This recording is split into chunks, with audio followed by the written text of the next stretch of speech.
Welcome back to the expert interview series here at the Business Acquisition Summit. We're excited to welcome Shawne Lights Out Merriman to the show today. Shawne is an entrepreneur and former All-Pro linebacker who played in the National Football League for 8 years. After leaving pro American football, Shawne has since transitioned into media and business, with regular features as an analyst on national TV and with ventures in apparel, insurance, mixed martial arts promotions, and via his new Lights Out Sports TV streaming. Welcome, Shawne. Thanks, man. Appreciate it. Yeah, absolutely. Great to have you. Before we dive in, just on a personal note, I grew up in San Diego. And so, yeah, just want to say thanks for the memories. Our family was a big fan. I had your jersey, and this might be a throwback for you. My dad had the David Bing jersey. He had the long snappers jerseys. DB, man. Awesome. That's now you know you're a fan, man. You got my boy DB's jersey. That's awesome.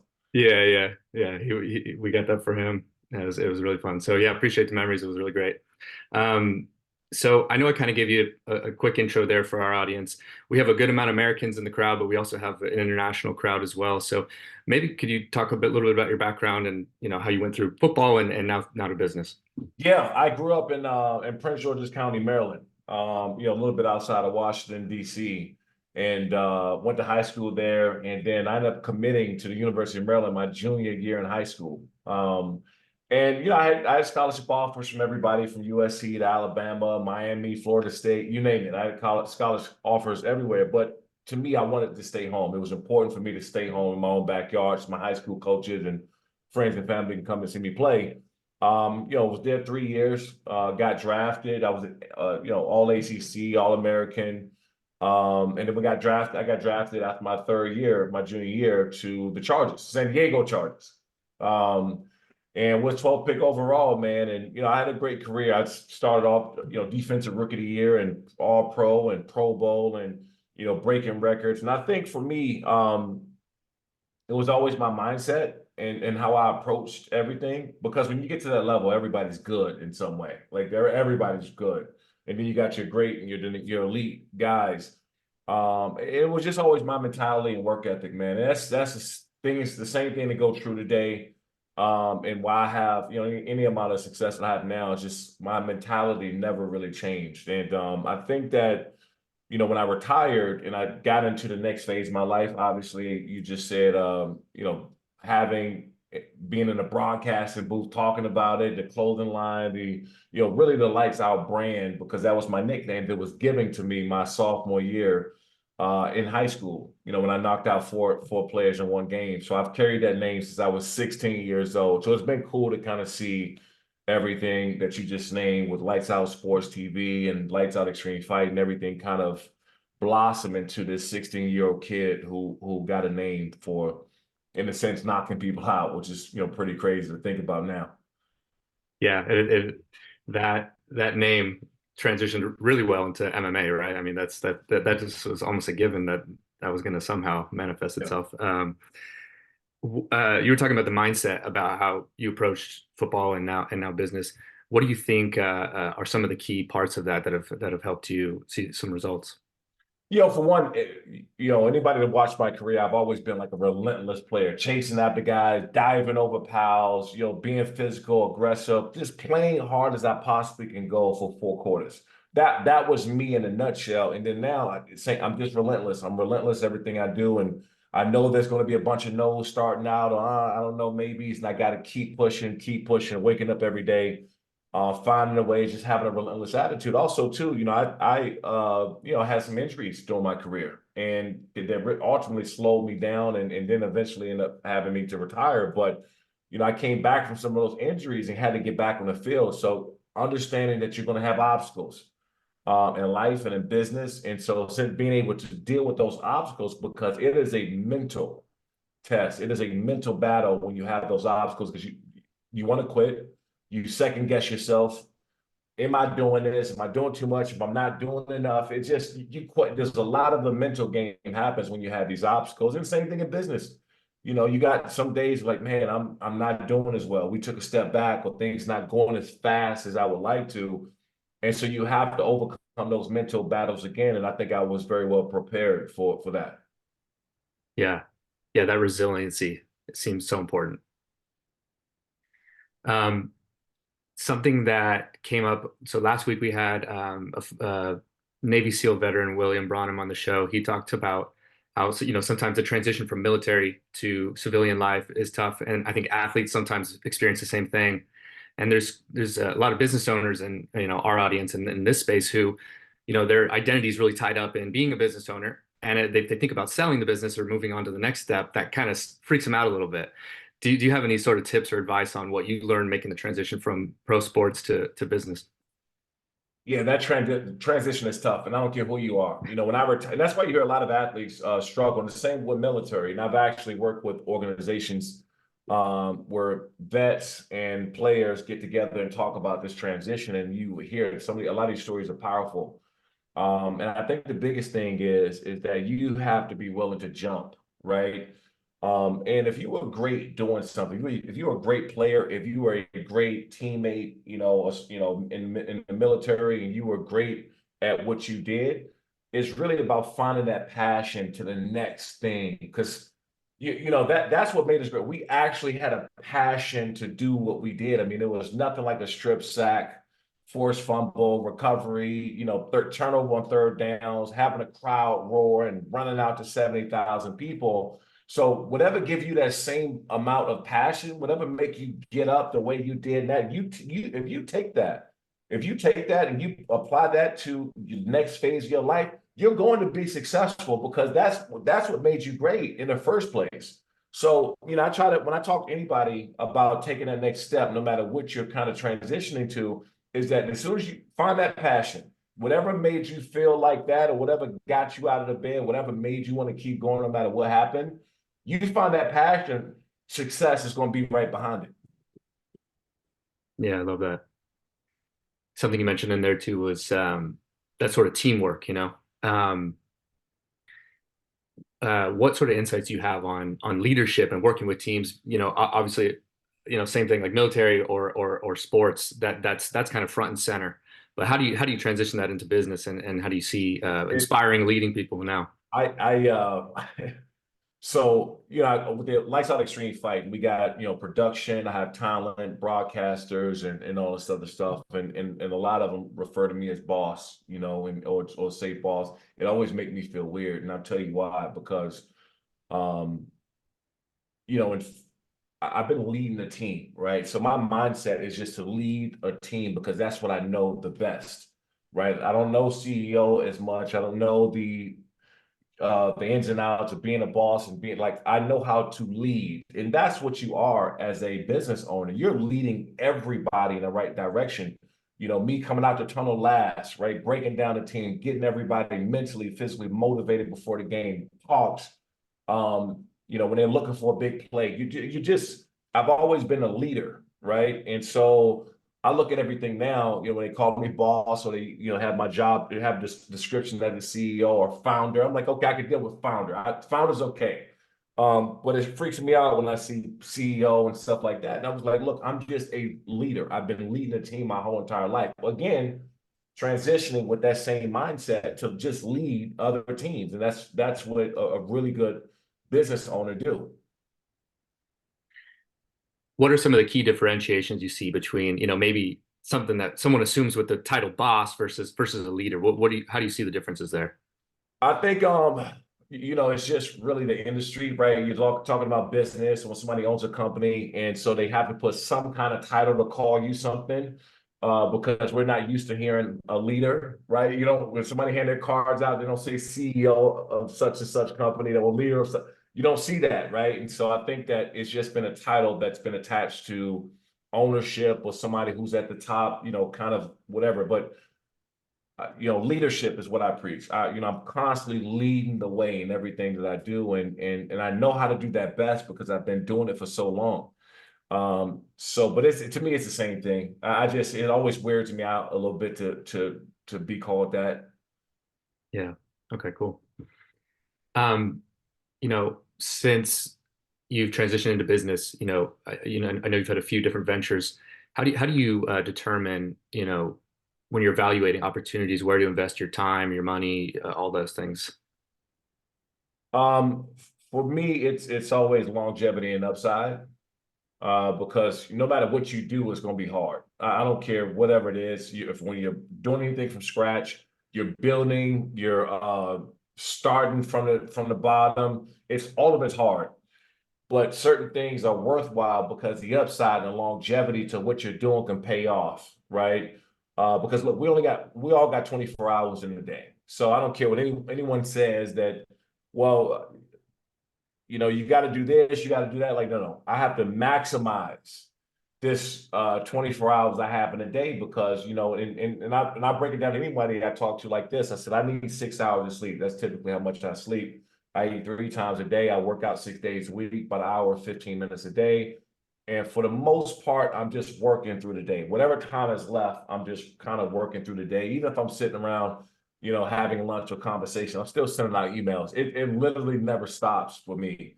And so when you're working like that, when you're building in that capacity, you have to be very conscious about where you put your time. So when you put your time into something, you want to make sure that the effort and time that you have to spend, because there's a lot of dedication, there's a lot of sacrifice. I mean, it is, I look at stuff, I'm like, man, I can't do a lot of things. I'm busy. I can't go certain places. And if I do, it's for work.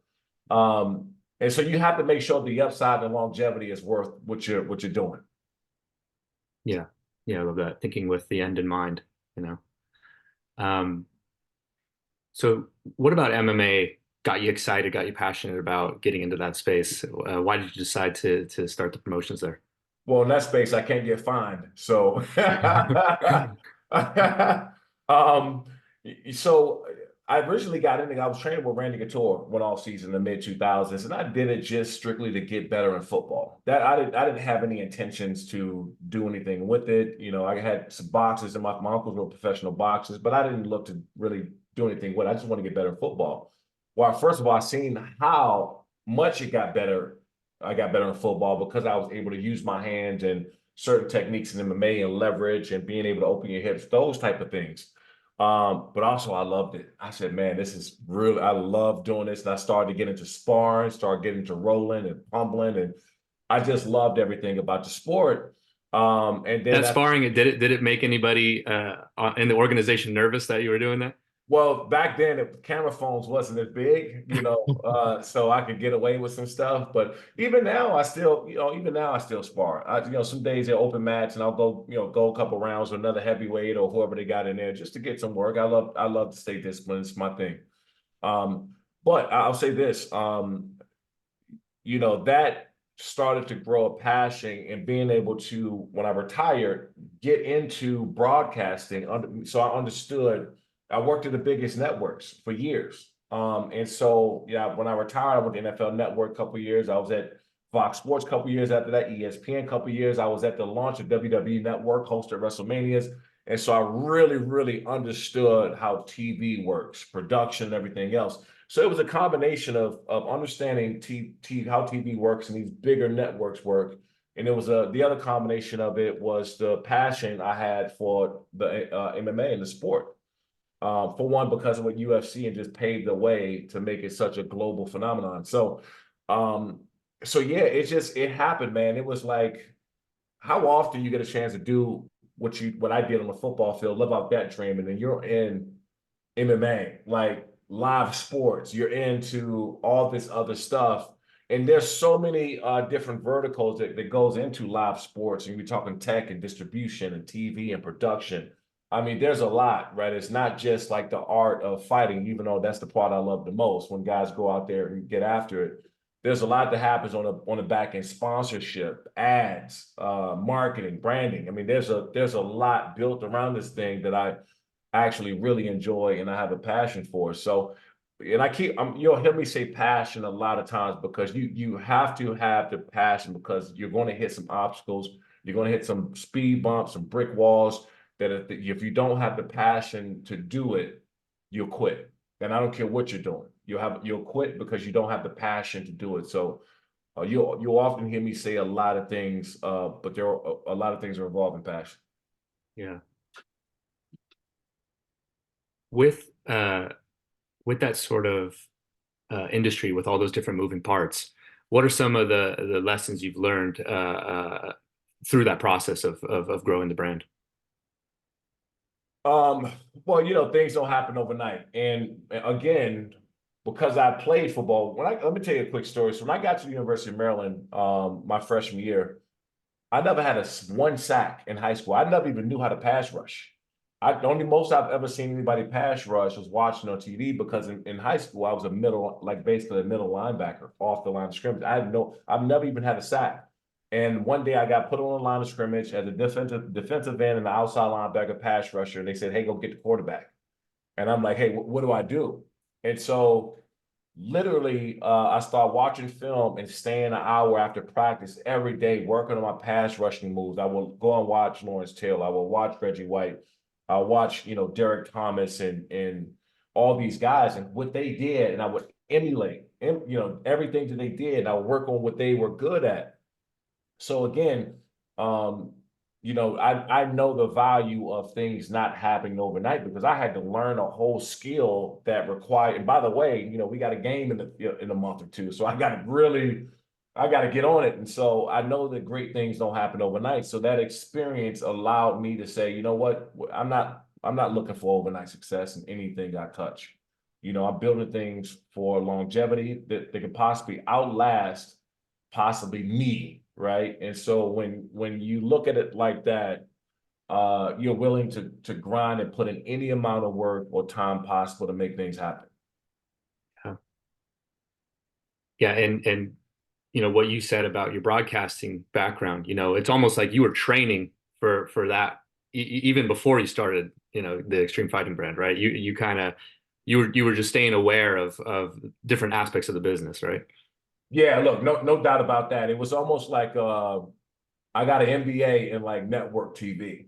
So knowing which camera does what engineers, producers, directors, getting in and out of commercial, how ads work and how long, coming back from breaks. It's like I got a MBA. And by the way, I was fortunate, man. I worked at the biggest networks in the world and had great relationships with them. So I was able to stay after, even after I got off set, asking questions. Hey, these production meetings. So I was versed, right? I have more experience than most people that's trying to get into some of the things that I'm doing.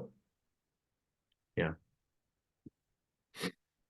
Um, so of course you have this experience, and now you're transitioning into Lights Out Sports TV, which is on the streaming side of things. Media seems to be changing a lot these days, and what about this opportunity got you excited, got you passionate about the way forward, in this kind of new media landscape that we have? Yeah, well, I got a chance to work with the biggest streaming services. We started out at Fox Sports, my MMA league, Lights Out Extreme Fighting. We started at Fox Sports West and Prime Ticket, then went to Fox Sports Southwest, which is Texas, and Sun, which is Florida. So, I saw it growing. And I saw the pathway of where streaming and TV and everything was going. Then we ended up at Fubo, and had a really, really good run. And actually, the fights are still playing on Fubo. But what I felt like everything was so fragmented, right? There's a little bit of this over here, a little bit of that. And I started looking around the market. I said, where is there just all sports, right? Like we're just sports, nothing but sports, and that's it, right? Um, there wasn't very many places. And I said, well, I know that I have an outreach because I had an opportunity to play in the NFL, got a pretty decent social media presence. I'm doing media and stuff all the time. I'm on TV, radio, podcasts all the time. I can drive a lot of traffic. I drove a lot of traffic to Fubo. And I started to think, man, I wanted to be an aggregator of everything sports, all your niche and your top sports and your niche sports, um, to have it in one place. Because that's not, it doesn't happen that way. It's not anything out there that's like that. So if you look at Lights Out Sports TV, we got everything from World Poker Tour on there, chess TV that's on there, TNA Wrestling, Swerve Combat, which is like 15 different combat sports. Gosh, man, what else is on there now? Yeah, we got we got about 6 or 7 channels up, and probably next week we'll have another 7 channels up as well. So yeah, man, we just had our first live fight 2 Saturdays ago on Lights Out Sports TV. Almost 20,000 people came in and watched, and I thought that was pretty cool, just being on the launch side of this like that. But I'm in the growth, man. I want to always push. I want to always go, and I think the athlete side of me is always telling me like I got to be number one, the best, and everything. That part is never gonna leave me. As long as I'm breathing, man, that athlete blood in me to be, number one is always there. Yeah, I love that. Um, so in that pursuit of being number one, what's kind of your vision for the brand and the growth opportunities that you're seeing and where you'd like it to go in the next few years? Yeah, so as far as Lights Out Extreme Fighting, we're technically like a feeder to the UFC. We love to have guys that end up in the UFC an opportunity to go there because obviously they're the top dogs, they're the big boys in this business. And so giving these up and coming superstars a chance to fight for a Lights Out Extreme Fighting and send them off to the UFC. And so now people know like, hey, look, we fight for Lights Out Extreme Fighting, we can go there. They're a good feeder to the UFC. Um, and we're starting to get international fighters. We're growing like crazy, right? And selling out every place we've gone. The second part is Lights Out Sports TV. I think that having top content partners and other networks join the streaming service. Currently, we're right now on Roku and Apple TV, Amazon Fire, iOS, Android. I think we're on Philips, LG TVs, and Vizio's coming, and so is Comcast and Zumo. So distribution is key for us, not just in the States, but international, because at some point we're going to be adding rugby, which is a big international sport. We're going to be adding cricket at some point, big international sport.